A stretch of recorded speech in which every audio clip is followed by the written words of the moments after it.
Hello to the chicos and the chicas, ladies and gents. In today's video, we are going to discuss a rather broad and overarching topic, which is going to be the recapturing on d5 in the various Sicilian lines. But before I get into this video, I need to provide you some context because I believe that this is going to allow you to better understand my angle and what this video is really aiming to accomplish. So, a couple of days ago, I saw a tweet by a gentleman who goes by the name of Dr. Jans, or Chance is the pronunciation, I believe, Chess Academy. He's a Turkish chess player, runs a YouTube channel, the whole lot. And he posted a very intriguing position where there was a knight d5 move played in a Sicilian. It got captured by the bishop, and the question was whether we should take back with the pawn or with the queen.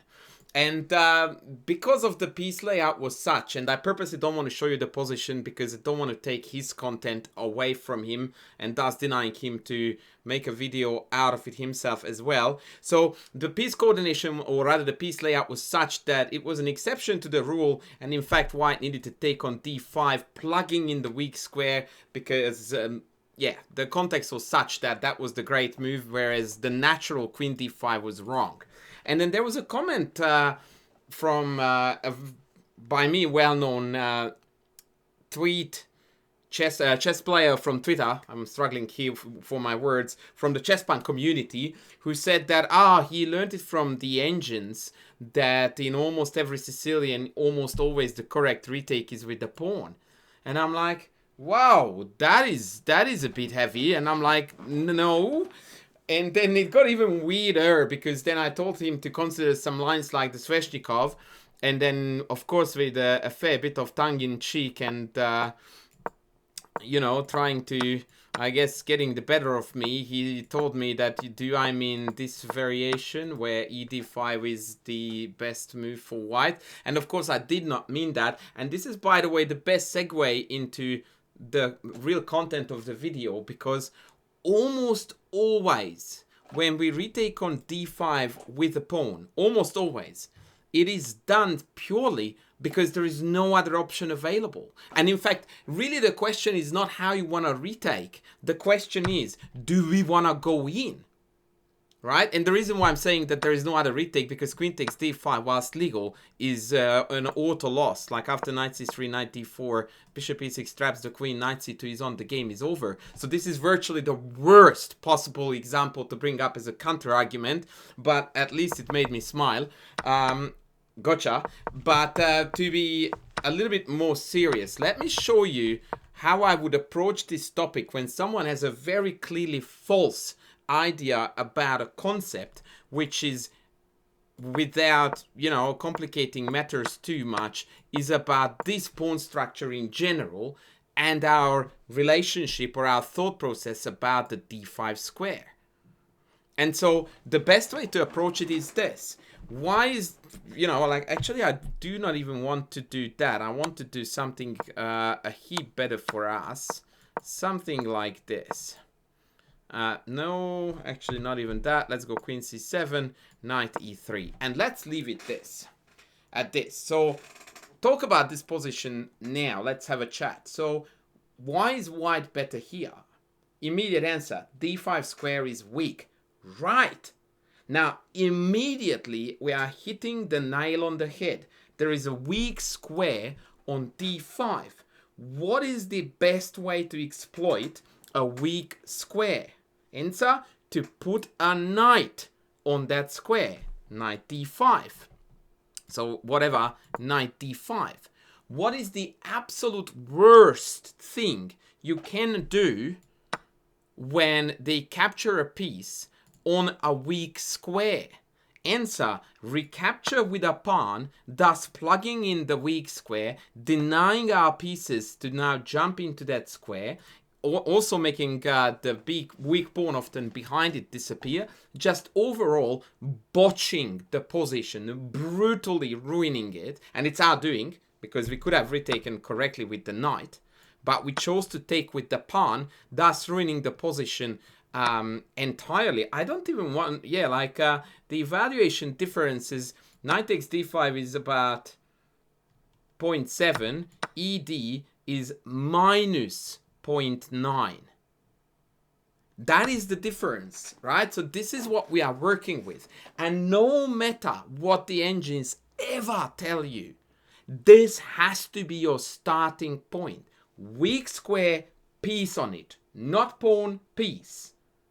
That's it. This is like, you have to, even when you work a lot with engines and you work out exact variations, you must have a few anchor points in your life where you just go like, yeah, I understand that's good knight, bad bishop, that's a bad square, or rather a good square for our knight. Like basic truisms that help you to judge positions with reasonable fluency and speed. This is a textbook case. D5 knight, white is killing it, no debate. And this is the lot more typical scenario on a generic ground when there is a weak square in between pawns like d5. Now I want to flip it and show you some theory and explain to you why in the Sicilian there is a fair bit of legroom for white to take back with ed5 and that becoming the mainstream theory.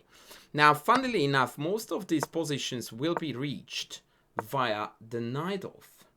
Now, against the knight-off, there are two moves that deny e5 altogether. These two moves are bishop g5, when e5 is a positional blunder, give or take, because after knight f5, bishop f5, ef5, we have got very, very easy access to the d5 square. Actually taking f6 first is even more accurate, and then occupying the square and then taking on d5, having that beautiful knight on d5. And likewise against bishop c4, e5 is also ill-advised, exactly on the same account that after takes white has got fantastic control of the d square, and we are going to plant pieces on that square. Ironically, I made it impossible to take back with the pawn, so now I can only play good moves. Now, against literally anything else, anything at all, bishop e2, bishop e3, f3, f4, a4, h3, whatever, you name it, e5 is one of the most common counterpunches. Let's talk about why. The reason why is because now I can't go to f5, because after takes d5 comes, and yeah, this is rather difficult actually to deal with. It's quite annoying. And perhaps even better is immediate d5 upon reflection, when I have got serious issues with the knight and I lost control of the d5 square. And this is where the real point comes, I need to retreat the knight usually to b3. Likewise, by the way, in the English attack with bishop e3.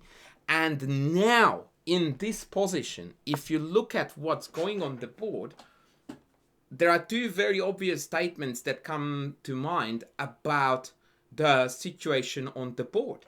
There is a weak d5 square on the board, right? It's no doubt, it's a weak square.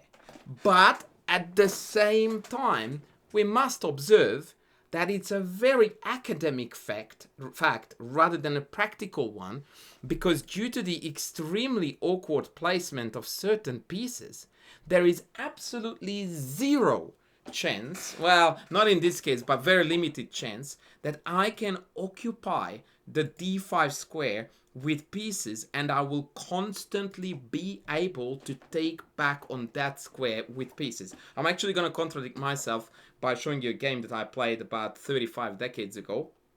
But so, because of, if black plays well, we are not going to be able to do that strategy of trade, occupy the square. We have to come up with something else. It's not because it's so awesome, it's because we don't have anything better. And so quite often you find in similar structures, but perhaps better example here if we stir toward the English attack, where you very often find that white does play something like d5, knight d5, and then takes back with the pawn. Of course, because queen takes makes absolutely no sense. In fact, that was the other example that said chess friend from the chess punk community tweeted. His position is slightly worse from black's point of view, and actually I have no idea how he got to that. Let me just find it for you. No. Yes, this is the one. So he tweeted this. sort of asking rather than saying that why is it that ed5 is so much better than queen d5, and he used this as an example that the engines taught him that it's always the pawn that takes and not the queen, which I still am saying that it's nonsense. But yes, it is the pawn, and I tell you why. Because queen is just terrible. It is really bad. I play rook c8, it's a mate threat, you have to come home, I castle, and I'm going to play knight b6, rook d8 next. And I can break with d5. And all of my pieces are utterly useless in this context. Right? But actually this example is not perfectly good. And actually, once again, I checked. I have no idea how we got here, because the correct way to get here is actually my example where black is castled. And h4 is played. So that would have been better if I throw in h4 here, queen c7, knight d5 takes, and ed back. And again, this is the better move. The answer is the same, by the way. Why is it so good? Because it allows us to go here. That's the good thing about it. And also because queen d5 is just atrocious. I play knight b6. Now if I take the knight, then this knight becomes a monster on f4, which, by the way, ironically covers d5. So I have to back off. And after rook d8, I can't even stop the d5 break anymore. And I'm probably worse, I would say. But knight g3 is also a move with take and knight c4. The black pieces are just flooding in. In contrast, if I take with the e, once again, I have this super dirty plan to shut everything down with knight a5, knight c6. Just like in the position where he was proposing this. In fact, here it's even better for white, because black hasn't even castled yet. So I'm going to come in from here. And also it's better for black in the sense, for white, excuse me, that I haven't played h4. So knight g3 is not on either.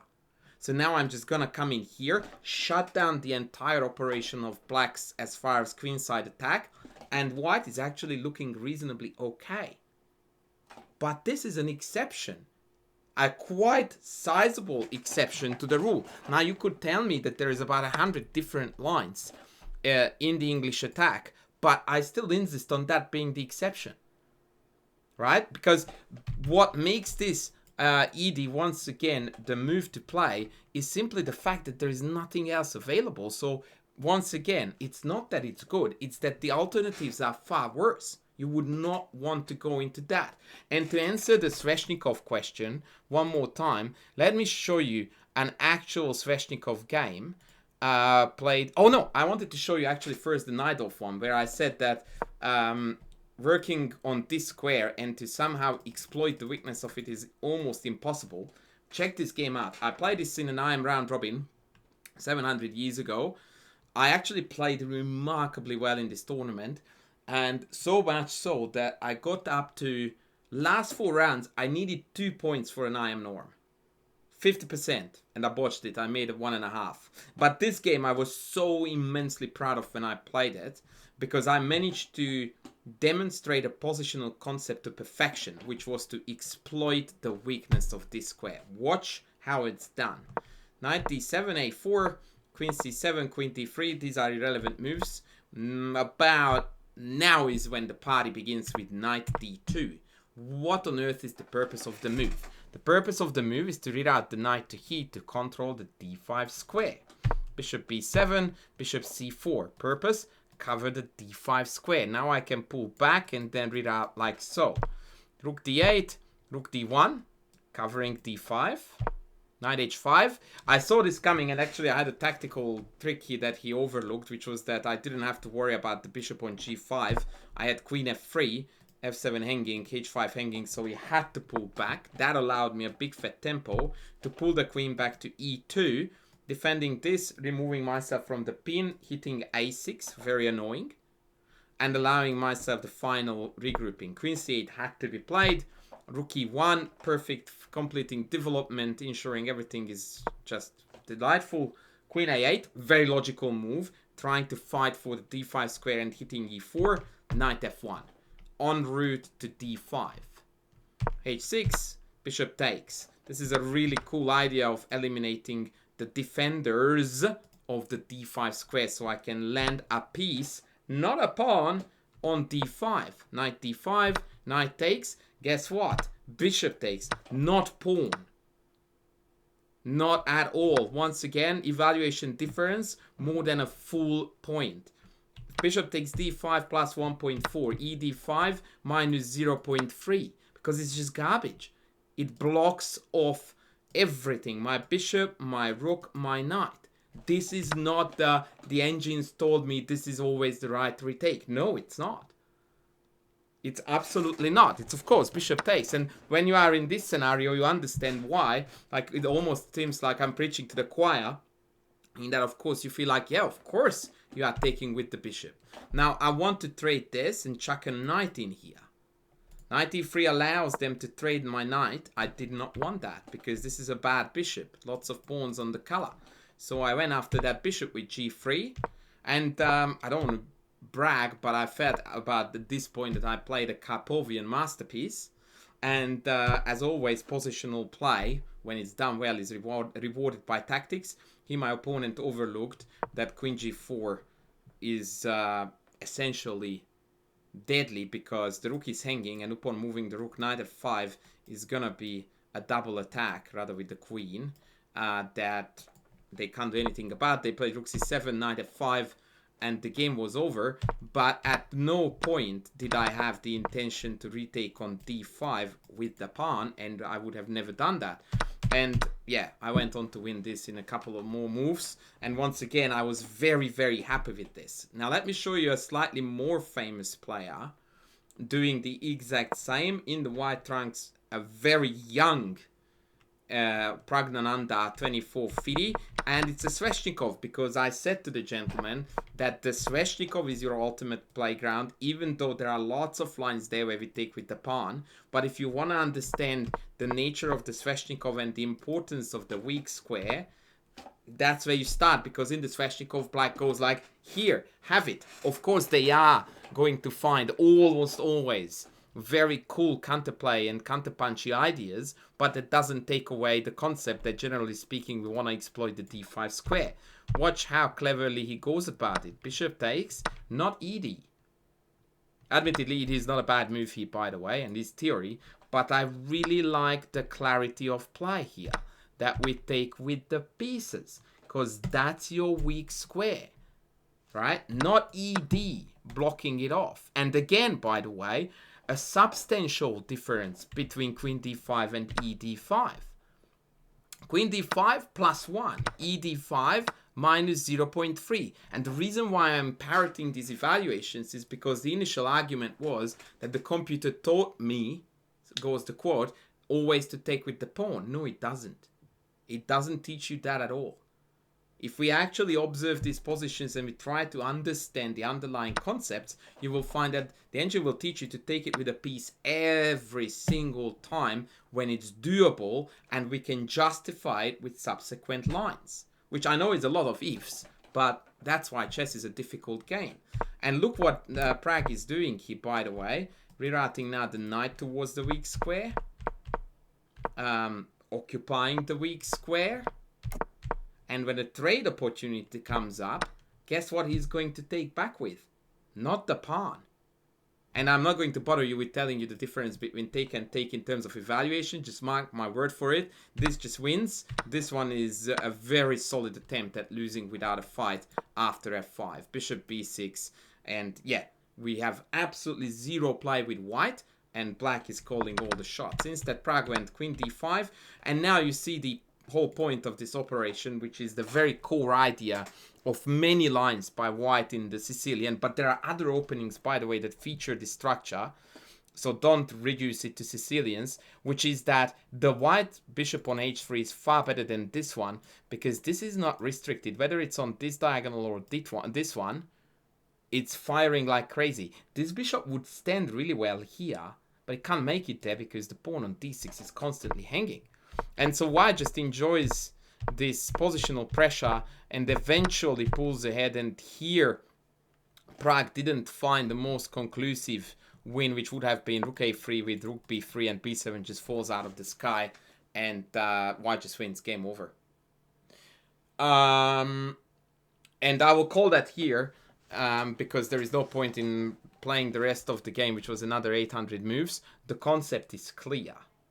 And so I once again would like to go back to the initial concept of weak squares. And, you know, it's like, try to think about it, or try to remove it from the Sicilian context and look at it through a different glass and go like, if black were to capture on e5, would I want to take it back with a piece or a pawn? And you go like, of course with a piece, because that's a weak square, that's a backward pawn, and taking back with a pawn would just deny both. So naturally, you would want to play moves, and I will play a lemon to make it a better example, not that bad of an example, that knight d7, you naturally want to play knight f3 so that you can retake with the knight. Because that's how we exploit a weak square, not with the pawn. Total bollocks. After c5 now black is completely fine. Right? Like weak square, we need to have pieces on it. And what we need to understand it is that yes, modern theory has proven the Sveshnikov to be very difficult to find an edge against. And so nowadays a lot of people opt to go for this line, not because it's better, but because there's more play in it. But that's not the engine teaching you that you need to retake with a pawn. That's nonsense. Right, that's just a rare exception to the rule. In fact, knight d5 is really the move that is weird here, not the ed, because once again, queen d5 loses by force, so it would be very weird to play that. And likewise, in the English attack scenarios, if I can still find them, ed is simply because the other move is not playable, and in general, in the English attack, whenever we play knight d5, we don't have sufficient cover anyway to retain that square with pieces. So again, the engine will tell you to play ed5, not because in this structure we always do that. That's nonsense. It's because in this precise variation, at this precise moment, that's the right call. But that doesn't open it up to a generic statement, which said fellow did here by the engine taught me to always take back with the pawn. That leads to catastrophic positional blunders if you try to simplify chess to such a great degree. Now, I don't mean to ridicule him like the same way how he attempted to ridicule me with the Sveshnikov example. Well, he didn't, but yeah, that was a bit of a cheeky one. But I do hope that this turned out to be an educational video to understand that there are overarching concepts in chess, and there are myriads of exceptions to them. But those exceptions don't deny the rule. If anything, they make it stronger. And that's exactly why chess is a ridiculously difficult game, because you need to have a very good and exact understanding of the exceptions such as this, that ed is great here, because our knight is coming to c6, and it's going to shut down the entire queen side.